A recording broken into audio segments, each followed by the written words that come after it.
दोस्तों आज हम उन स्टॉक्स को डिस्कस करने जा रहे हैं जो कि पोटेंशियली मल्टीबैगर है और बहुत ही शॉर्ट टर्म में आपको मल्टीबैगर रिटर्न्स यहाँ पे दे सकते हैं। उसमें पहला स्टॉक है दोस्तों सेंट्रल बैंक ऑफ इंडिया और दूसरा है इंडियन ओवरसीज़ बैंक। आप बोलेंगे कि ये तो सरकारी बैंक है, इनमें तो स्कैम होते हैं, सारे इश्यूज़ है, लेकिन दोस्तों क्यों ये मल्टीबैगर हो सकते हैं मैं बहुत ही जल्दी आपको बताऊंगा और वीडियो के अंत तक आपको पता चल जाएगा कि क्यों ये बैंक्स में पोटेंशियली मल्टीबैगर कैपेसिटी है। इसका मार्केट कैपिटलाइजेशन देखा जाए तो 21,616 करोड़ का है और करंट प्राइस है इसकी 24.9 की और बुक वैल्यू देखी जाए तो 25 रुपीज़ की है। दोस्तों अपनी बुक वैल्यू से कंपेयर ट्रेड कर रहा है। प्रॉफिट एंड लॉस स्टेटमेंट में अगर हम चलते हैं तो आपको नज़र आएगा कि यहाँ पे इसकी रेवेन्यू देखा जाए तो साल दर साल अभी कांस्टेंट बनी हुई है, लेकिन अगर फाइनेंसिंग प्रॉफिट की बात की जाए तो फाइनेंसिंग प्रॉफिट जहाँ पे ये लॉस मेकिंग कंपनी थी वहाँ पे इसकी लॉसेस कम होते हुए नजर आ रहे हैं। लगभग 7,000 करोड़ तक के लॉसेस आप यहाँ पे देख सकते हैं, वो अब घट के 3,700 करोड़ के रह चुके हैं।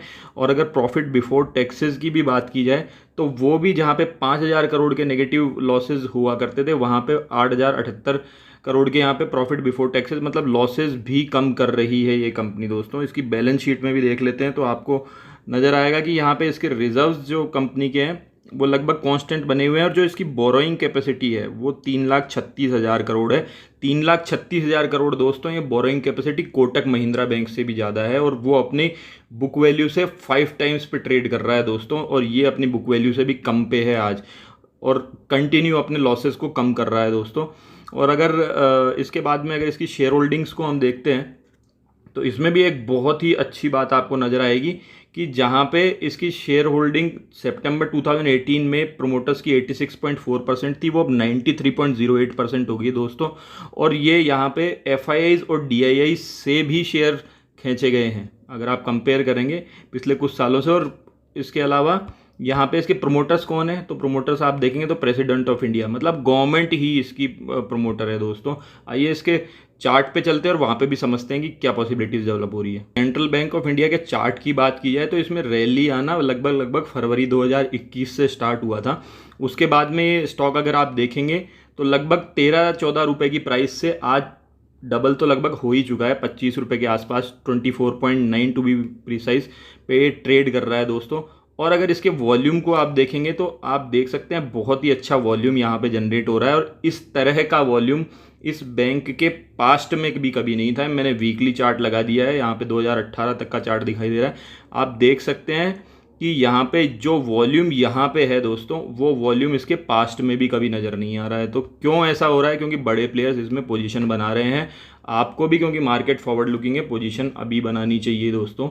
इसमें पोजीशन बनाने से मेरा मतलब है आप अपने विवेक से उन चीज़ों को करें। मेरी किसी तरह की बाय सेल की रिकमेंडेशन नहीं है, लेकिन अगर आप इसमें देखते हैं तो अगर डे की कैंडल हम लगाते हैं दोस्तों यहाँ पे, तो आज यहाँ पे ग्रेवस्टोन डोजी बनती हुई नजर आई है। उसके पीछे न्यूज़ थी, न्यूज़ को भी हम डिस्कस कर लेते हैं क्या है। न्यूज़ की बात करें तो ये न्यूज़ थी मनी कंट्रोल पे, आप इसको देख सकते हैं कि source confirm central bank of India and Indian overseas bank had been shortlisted for privatisation. तो ये दोनों बैंक हैं जो कि मोस्टली पोटेंशियल रखते हैं, जो कि शॉर्टलिस्टेड हैं यहाँ पे प्राइवेटाइजेशन होने के लिए। लेकिन मेन न्यूज़ की बात की जाए तो privatisation of general insurance and 2 banks unlikely to be completed this fiscal. तो मतलब इस फिस्कल ईयर में ये प्राइवेटाइजेशन नहीं होगा। अब आप बोलेंगे ये नेगेटिव न्यूज़ है, फिर आप कह रहे हैं कि यहाँ पे तो ये मल्टीबैगर हो सकता है। तो दोस्तों समझिए क्यों ऐसा हो सकता है। जैसा कि मैंने आपको बताया था, प्रमोटर थे इसके कौन? प्रेसिडेंट ऑफ इंडिया, मतलब गवर्नमेंट ऑफ इंडिया ही यहाँ पे इसकी प्रमोटर है। तो अगर किसी प्रमोटर अपना धीरे धीरे शेयर्स को खींच रहा है और वो चाहेगा कि मैं उस वैल्यू पे शेयर्स को ना खरीदूं जहां पे कि वो ऑलरेडी मल्टीबैगर लेवल पे पहुंच चुका हो, तो इस तरह की न्यूज़ निकालना गवर्नमेंट ऑफ इंडिया के लिए क्या बड़ी बात है। और अगर फिर भी मान लीजिए ये न्यूज़ अगर ठीक होगी और साल भर बाद में नेक्स्ट फाइनेंशियल ईयर में भी वो स्टॉक प्राइवेटाइज होने वाला होगा, तो क्या आपको वो आज उस लेवल पे मिलेगा जिस लेवल पे वो है? क्योंकि मार्केट फॉरवर्ड लुकिंग होता है, तो अगर उसको अपना पोजीशन बनानी होगी किसी को भी, बड़े प्लेयर को या प्राइवेट प्लेयर को वहाँ पे, तो वो ऑलरेडी पहले ही बना लेगा दोस्तों। इस प्राइवेटाइजेशन के 2 एग्जाम्पल इंडियन गवर्नमेंट के पास में ऑलरेडी है, एक तो मारुति का और एक एयर इंडिया का। मारुति की बात की जाए तो 1970 में ये कंपनी जहाँ पे फॉर्म हुई थी, के बाद में 2003 तक गवर्नमेंट ने स्ट्रेटेजिकली अपने स्टॉक्स को सेल किया सुजुकी को, और अपने स्टेक को कम किया उसमें, और 2003 में जहां उस मारुति का आईपीओ आता है 125 रुपये में, वहीं आज वो 7,300 पे आज की डेट में आपको ट्रेड होता हुआ वो शेयर नज़र आ रहा है। उसके अलावा डिविडेंड जो दिए वो तो अलग थे।